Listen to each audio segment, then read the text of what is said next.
Welcome to your source for research, innovation, news, insights, and commentary.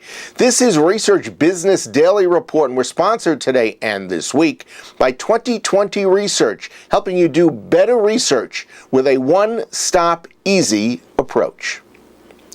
Last week, we reviewed the belief of two UK research organizations that quantitative brand tracking has been severely curtailed. Now, Alessandro Di Fiore, who's the founder and CEO of the European Center for Strategic Innovation, which is based in Milan, has written in the Economic Times that corporate strategic and innovation processes have been largely ignoring qualitative when making their decisions. Di Fiore explains that, quote, most companies now use a number-driven approach to innovation. Companies invest heavily in developing analytical skills and big data. Innovation processes have been over-engineered, he claims, with stage gate processes equipped with financial evaluation tools to support go or no-go decisions. The result, he maintains, is that qualitative perceptions do not get an airing.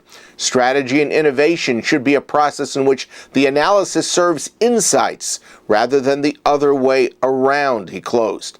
Now, to improve this situation, the qualitative judgment of innovation, Di Fiore proposed several rules. His big idea, unleashing innovation insight generation among all employees instead of tunnel visioning it only from a few supposedly highly qualified professionals. Next, deliver training programs to the company staff that support that company-wide insight generation goal. And, in line with that philosophy, place responsibility concerning innovation ideas from customers with the company employees to discover those customers' motivations, creative thinking skills, and knowledge. And another big picture idea, make insight generation a habit in your company, even a mandatory routine, rather than something sporadic through now and then projects. And finally, a deja vu proposal, even for someone like me who only plays a market researcher on television. Quantitative tools that serve and follow qualitative judgments rather than the other way around. Moving on, Rubinson Partners' Joel Rubinson recently declared his deep concern about, quote, when surveys behave badly, end of quote. Don't know what Joel is referring to? Well, that's why we asked him to come on here and explain himself. Thanks, Bob. Bad survey results are toxic, leading to false facts and bad consumer segmentation that misdirect innovation and media strategies.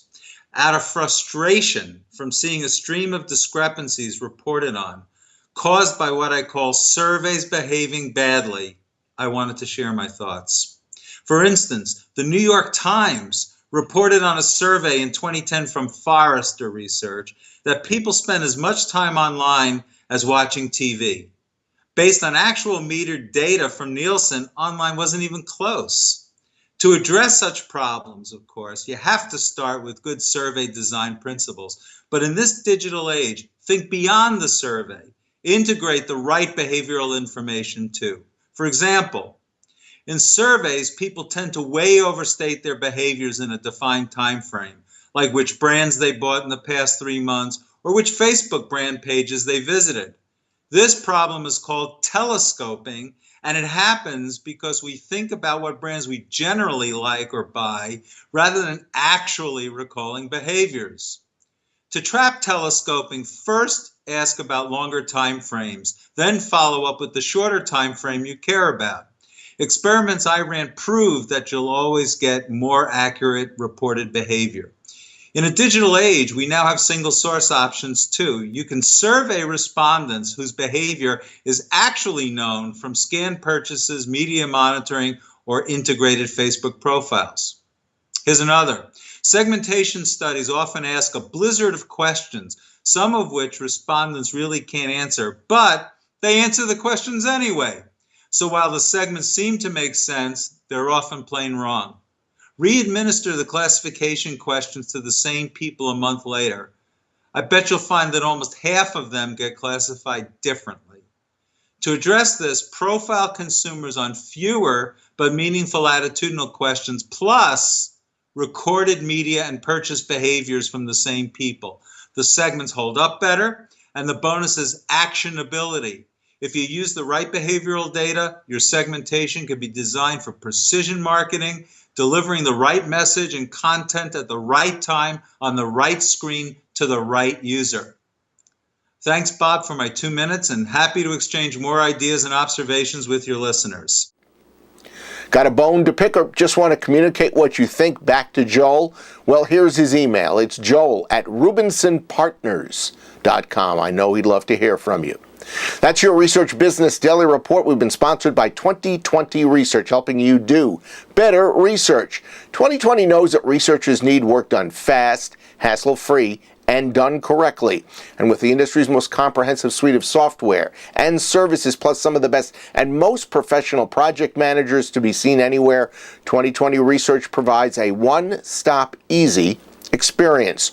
Check out www.2020research.com and look in today's email and description box for the link we've created to 2020's recent webinar on how to vastly improve your project work. You'll find ideas that are simply and powerfully effective. Have a great research day, and we'll see you back here tomorrow.